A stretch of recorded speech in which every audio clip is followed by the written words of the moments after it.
Bismillahirrahmanirrahim. Assalamualaikum warahmatullahi wabarakatuh. Salam sejahtera untuk kita semua. Selamat pagi anak-anak semua. Marilah di awal kegiatan ini kita panjatkan puji syukur kehadirat Tuhan Yang Maha Esa, Allah Subhanahu wa taala, atas segala limpahan rahmatnya sehingga kita bisa menjalankan aktivitas pagi hari ini dalam keadaan sehat walafiat. Anak-anak, pada pagi hari ini kita akan belajar tentang perpindahan panas atau perpindahan kalor. Nah, perpindahan panas atau kalor ini ada dua bahan yang disebut sebagai penghantar panas ya.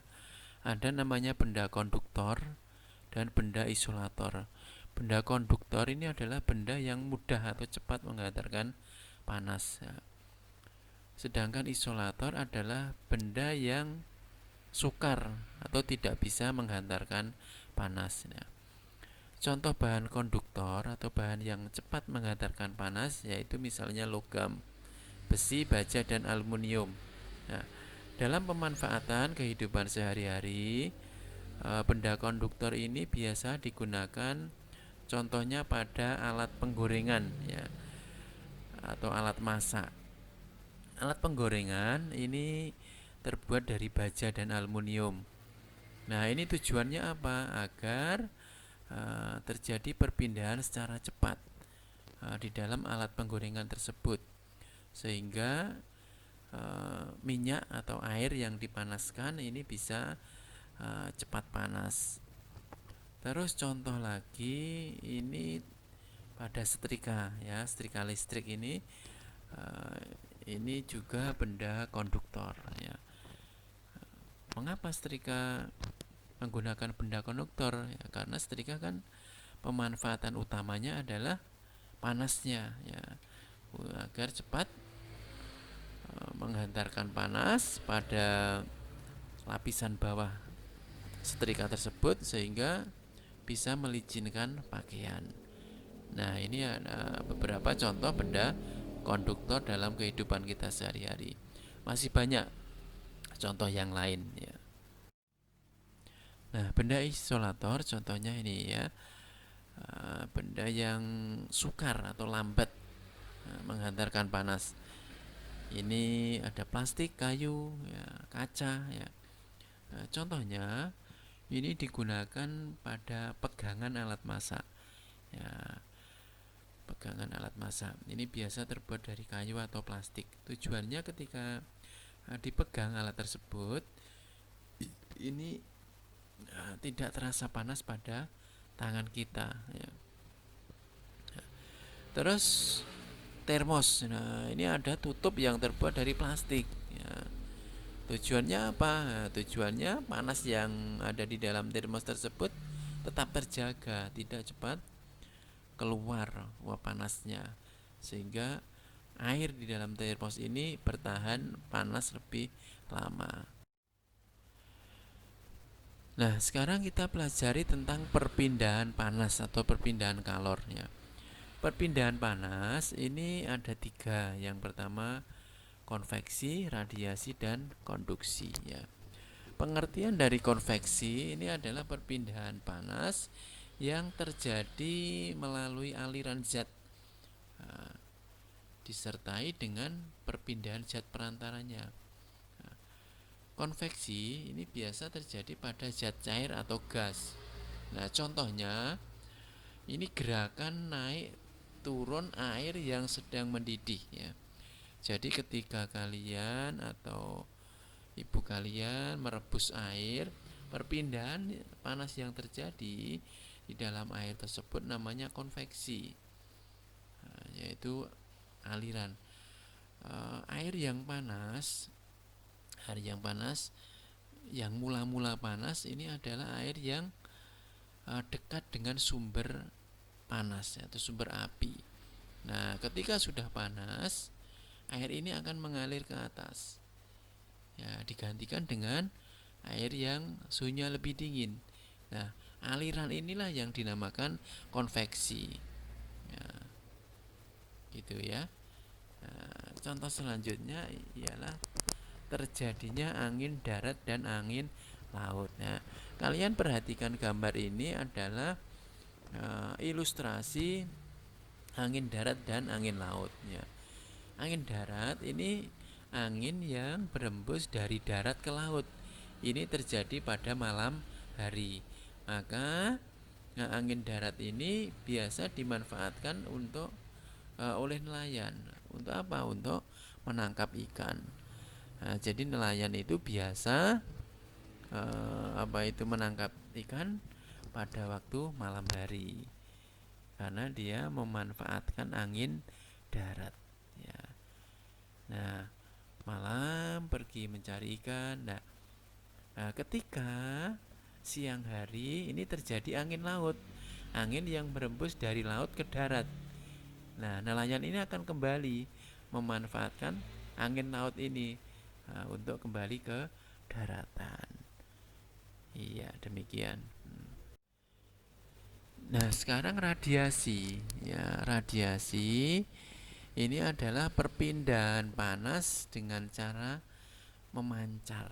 Nah, memancar. Jadi, perpindahan secara langsung dari sumber panas tersebut. Nah, contohnya ya, ketika kita berada di api unggun, di dekat api unggun ya maksudnya, ini tubuh kita akan langsung terasa panas. Karena apa? Karena api unggun ini memancarkan panas secara radiasi. Ya, akhirnya panasnya sampai di kulit kita. Nah, perpindahan secara langsung inilah yang dinamakan radiasi. Nah, selanjutnya, tangan yang didekatkan pada lampu menyala akan terasa hangat. Nah, ini juga perpindahan secara langsung atau radiasi. Panas matahari ya, panas matahari sampai ke kulit kita, ini juga perpindahan secara radiasi. Manfaat yang lain ya, untuk menjemur pakaian, menjemur jerami, menjemur gabah. Nah, ini kan perpindahan secara radiasi langsung ya, panas matahari langsung menyengat kulit atau benda yang dikeringkan ya. Yang ketiga dinamakan konduksi. Konduksi adalah perpindahan panas secara merambat. Jadi tidak mengalir, tidak langsung tapi merambat. Contohnya ini terjadi pada wajan ya, wajan yang dipanaskan itu tidak serta merta panas, tapi panasnya berangsur-angsur dari sumber air panas terus merambat. Nah, sehingga seluruh permukaan wajan menjadi panas ya. Sendok ya, ketika mengaduk, mula-mula sendok ini dingin. Ketika mengaduk air panas ya, ketika mengaduk air panas, ini lama-lama akan terasa hangat. Ya, perpindahan inilah yang dinamakan konduksi atau merambat ya. Terus mentega. Nah, mentega akan meleleh ketika diletakkan di atas media yang dipanaskan. Nah, melelehnya mentega ini tidak serta-merta meleleh ya, tetapi sedikit demi sedikit ya.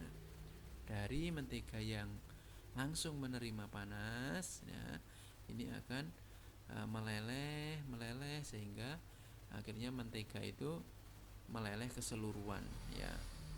Nah, ini perpindahan panas secara konduksi. Jadi perpindahan panas secara merambat ya. Ya. Nah, gambar berikut ini adalah ilustrasi perpindahan secara konduksi, konveksi maupun radiasi. Kalian perhatikan konduksi ini ya. Ini memegang besi atau media.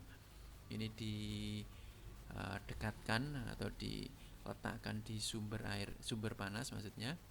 Nah, ini perpindahan panasnya ini secara merambat ya, dari sumber air yang didekatkan, yang dipanaskan, ini akan merambat sehingga sampai ke tangan yang memegangnya. Terus kalian perhatikan yang konveksi ya. Konveksi ini perhatikan uapnya ya, uapnya. Uap dari uap atau asap dari pembakaran. Nah, pembakaran ini terjadi secara konveksi, jadi mengalir ya, mengalir ya, mengalir ya. Terus yang radiasi jelas ini ya, dari sumber air panas, sumber panas maksudnya, dari sumber panas, panasnya akan langsung terasa pada tangan. Nah, ini ya ilustrasi dari ketiga perpindahan panas tersebut, baik konduksi, konveksi maupun radiasi ya. Nah, setelah kalian mempelajari benda-benda pengantar panas, benda konduktor maupun isolator, dan juga perpindahan panas, nah ini ada beberapa soal nanti kalian kerjakan. Nomor 1, pegangan panci yang dibuat dari plastik atau kayu agar dapat apa? Nah, dicari apa A, B, C atau D ya. Pegangan panci dibuat dari plastik atau kayu. Nah, agar dapat apa, tujuannya apa gitu ya. Nomor 2, penggunaan benda isolator dan konduktor yang tepat ya. Diperhatikan mata solder ini untuk apa? Nah, dipasangkan ya. Kalian cari pasangannya yang tepat yang mana? Yang tepat inilah yang benar. Nah, nomor 3, perhatikan daftar benda berikut. Ini ada kayu, plastik, besi, tembaga, busa. Benda yang termasuk konduktor ya, konduktor yang mana? Dicari. Ya, ada 2 nanti ya. Setiap option ada 2, setiap pilihan ada 2. Dua-duanya harus benar. Yang termasuk benda konduktor, diperhatikan. Benda konduktor bukan isolator ya. Nomor 4, 4 sendok dimasukkan dalam air panas seperti gambar di bawah ini. Benda A, B, C, D. Nah, di ujungnya diberi mentega. Hasil pengamatnya dapat dilihat dalam tabel berikut ini. Sendok A, keadaan mentega tetap, B tetap, C meleleh, D meleleh. Dari data tersebut, sendok yang terbuat dari bahan isolator ditunjukkan oleh huruf apa ya. Perhatikan, ini dipahami betul soalnya ya. Nomor 5, peristiwa berikut ini yang menunjukkan perpindahan panas secara konduksi ya. Konduksi tadi apa? Konduksi ya. Konduksi adalah dengan cara merambat ya, rambatan. Ya, dicari yang mana? Perhatikan. Nah, terus yang ke-6, perhatikan tabel di bawah ini. Ini yang tabel sebelah kiri perpindahan panas, sebelah kanan peristiwa. Pasangan antara perpindahan panas dan contoh peristiwa yang benar. Nah, diperhatikan benar ya. Ini sudah ada 3 pasangan. Ini termasuk kategori agak susah ya, soal seperti ini. Nomor 7, kegiatan yang memanfaatkan perpindahan panas secara radiasi ya, radiasi yang langsung. Diperhatikan yang mana ya. Ini ada 2 contoh nanti. Ada 2 contoh setiap pilihan. Harus yang benar secara radiasi, jangan salah ya. Nomor 8, contoh perpindahan kalor secara konduksi terdapat pada kegiatan konduksi ya, konduksi, perhatikan. Iya. Terus nomor 9, kelompok benda yang termasuk konduktor. Cari konduktor yang mana? Iya. Nah, soal yang terakhir, yang 10, perhatikan benda-benda di bawah ini. Benda yang termasuk isolator ditunjukkan oleh gambar. Nah, kalian pilih yang isolator, berarti yang sukar atau tidak bisa menghantarkan panas. Nah, demikian anak-anak untuk materi benda konduktor dan isolator. Juga untuk perpindahan panas baik konduksi, konveksi, radiasi ya.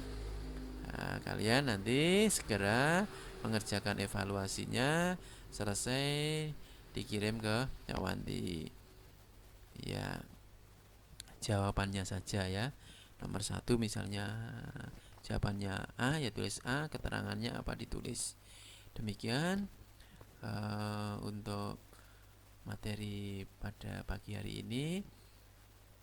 Selamat belajar, mudah-mudahan kalian bisa mengerjakan evaluasi ini dengan jawaban yang benar semuanya. Terima kasih. Mohon maaf atas segala kekurangan. Assalamualaikum warahmatullahi wabarakatuh.